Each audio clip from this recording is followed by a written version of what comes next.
On se retrouve dans les montagnes et plus précisément à Sinaia aujourd'hui. Donc on est dans les Carpates, en plein milieu. On a des températures qui piquent aujourd'hui. On a passé la nuit à -6. Là on est encore à -6. Et ce soir vers 20 h il fera -10 je crois. Donc ça pique. On essaie de redescendre après vers Bucarest. Et on a regardé un peu les températures pour comparer. Bucarest il fait on va dire 5 degrés. Donc il y a quasiment 15 degrés de différence entre ici, donc Sinaia et Bucarest. C'est un truc de malade. Et surtout, on est vraiment dans les montagnes. C'est aussi pour ça qu'il fait aussi froid. Ça a l'air d'être une petite ville sympathique, un peu perdue. Et pourquoi on est venu ici? En fait, il y a le château de Vlad Tepes. Donc, on avait fait le château de Dracula dernièrement. Là, ça va être le château de Vlad Tepes, donc le fameux Vlad. On va passer devant. Je sais pas si on va le visiter celui-là. Il a l'air beau, mais il est tout petit. Donc, on va voir. Rien n'est certain. Et puis voilà. Donc, on va se balader dans la ville surtout et aller voir ce château.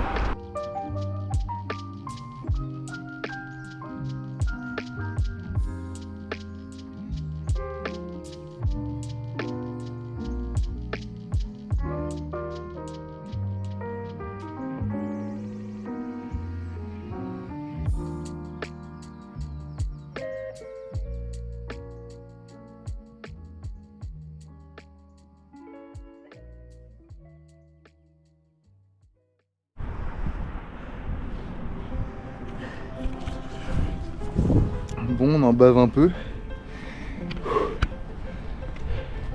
Parce que le château de Vlad est en haut de la montagne. Et du coup, on monte la montagne avec les sacs à dos. Donc là, c'est un peu rude. Ah la vache. On espère vraiment qu'il en vaut le détour. On a vu les pointes des tours du château de Vlad du coup. Alors on n'est pas encore à côté hein. Mais là on est devant une église qui a l'air très belle aussi. Et on est sur un peu plus un faux plat. Donc ça fait plaisir pour l'instant, mais je pense qu'on va en rebaver juste après. Le but ce serait vraiment que je puisse sortir un petit peu le drone après. Alors évidemment à voir si c'est possible avec le vent et les conditions météo. Et le fait que ce soit autorisé ou pas aussi. Mais c'est un bel endroit, franchement. C'est une belle surprise. Je pensais pas que ce serait comme ça. Je vous remontre un peu l'église. C'est un monastère. Ah, monastère, voilà. Il est très sympa.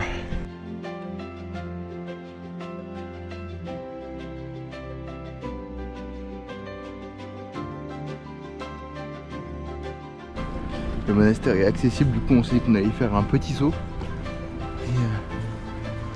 Alors du coup déjà c'est très calme hein. Mais c'est un très beau bâtiment au-delà de ça.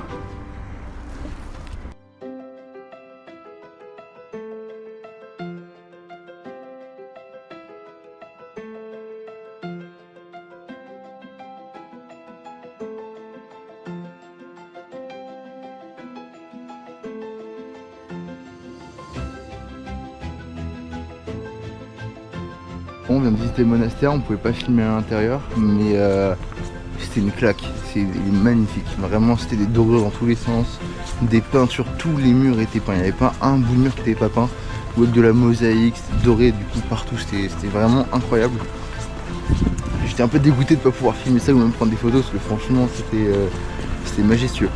Donc c'est une très belle surprise et on va continuer à se rediriger maintenant vers le château de Vlad.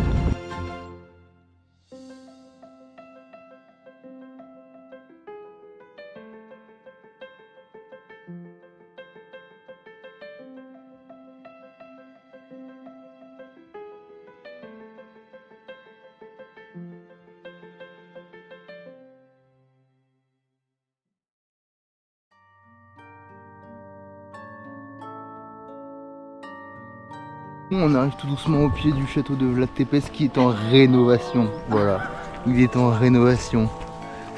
Vous avez eu la réaction directe de Ella. Je crois qu'elle n'avait pas vu avant. Aïe aïe aïe aïe aïe. Ah, il est plus beau sur les photos. Hein. Oh non.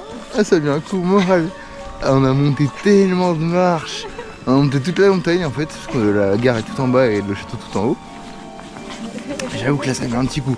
Alors c'est sympa parce qu'on a des petites, un petit marché sur le chemin. Mais à part le marché, le château, ah, il est recouvert de bâches blanches quoi.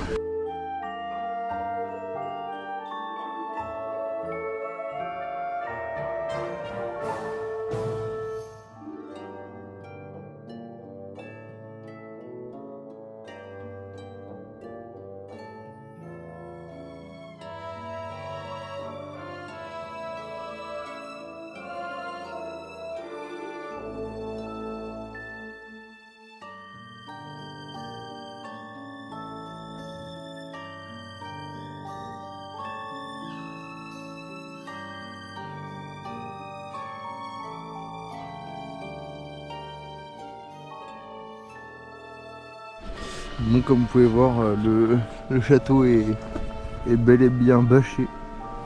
On est trop dégoûté parce que franchement on a monté des petites côtes. Donc là on est un peu dégoûté d'être arrivé jusqu'ici pour le château, pour qu'ils soient en rénovation. Oh, c'est pas grave, au moins on l'aura vu. Mais c'est vrai que petit goût amer de l'effort pour pas grand chose.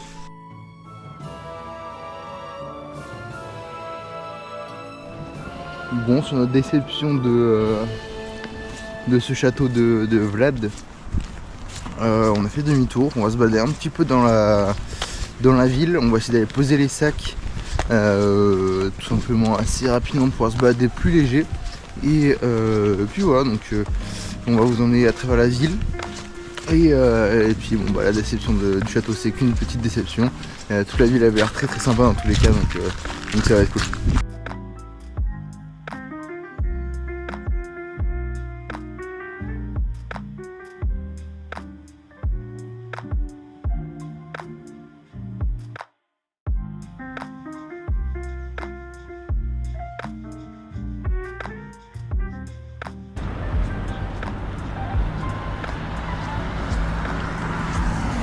Donc là dans le centre-ville, c'est très sympa comme endroit. Juste du coup ça fait très station de ski parce qu'il y a les montagnes à côté et du coup bah il y a beaucoup d'hôtels et de petites boutiques, de petits restaurants. Enfin c'est pas juste un petit village perdu quoi, c'est vraiment une ville imposée, enfin implantée je veux dire.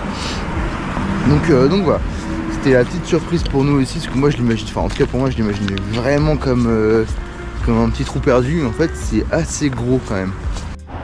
Bon, après avoir fini de manger tranquillement, on va s'en aller pour aller au logement.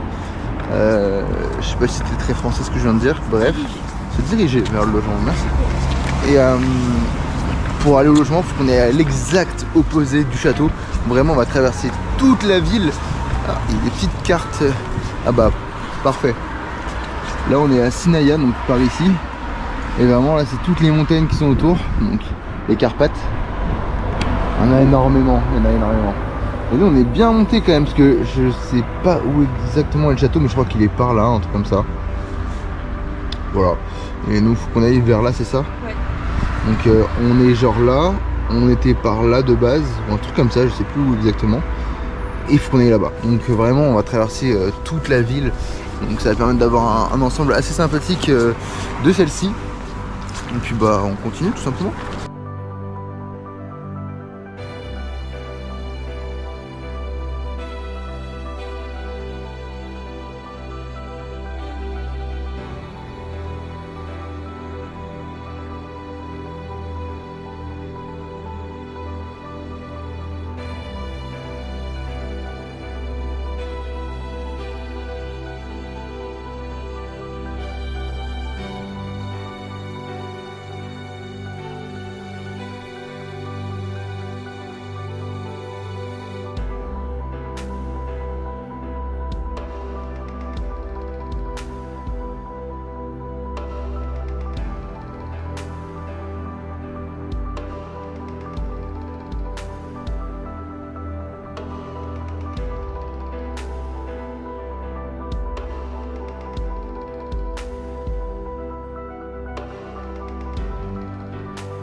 Bon, après une bonne heure de marche facile à travers la ville et marcher près de la route, parce qu'il n'y a pas trop de chemin accessible, on est enfin arrivé à la Casa Ella. Elle l'a pris exprès pour ça. Elle l'a pris exprès pour ça. Elle nous a fait traverser toute la ville. Marcher 10 km, non j'abuse, 4-5. Dans le froid, à -6 et -7, pour aller à la Casa Ella. Bon bref, on est arrivé. On va poser nos affaires, faire des courses. Je sais pas si je vais continuer de filmer, il n'y a pas grand chose à voir de plus. Ce n'est les voitures qui défilent à côté du logement. Il y a un beau bâtiment là-bas. Ouais, il y a une église, je pense, encore. Ah, j'ai hâte de poser ça. Bon, on est enfin arrivé à destination. Et j'étais pas trop au courant de ce que Ella avait réservé comme nuit pour dormir en fait ici. Donc c'est qu'une nuit en Roumanie. On dirait pas qu'on est en Roumanie. La déco un peu égyptienne déjà, ça m'a fait tiquer un petit peu. Et puis là, on rentre dans la chambre. Mais alors là, c'est un autre univers tout simplement. Voilà. On rentre, petit rideau, hop, le petit lit comme ça. Voilà, là, elle m'a pris en traître là. Là, elle m'avait pas dit qu'on dormait dans quelque chose comme ça. Je sais pourquoi on a marché 5 km à travers la ville pour dormir. Mais regardez, non mais c'est pas possible. Là, on a une pyramide. La douche c'est pareil, hein, c'est le même délire. C'est... J'ai fait un peu de l'eau. J'étais pas au courant. J'étais clairement pas au courant.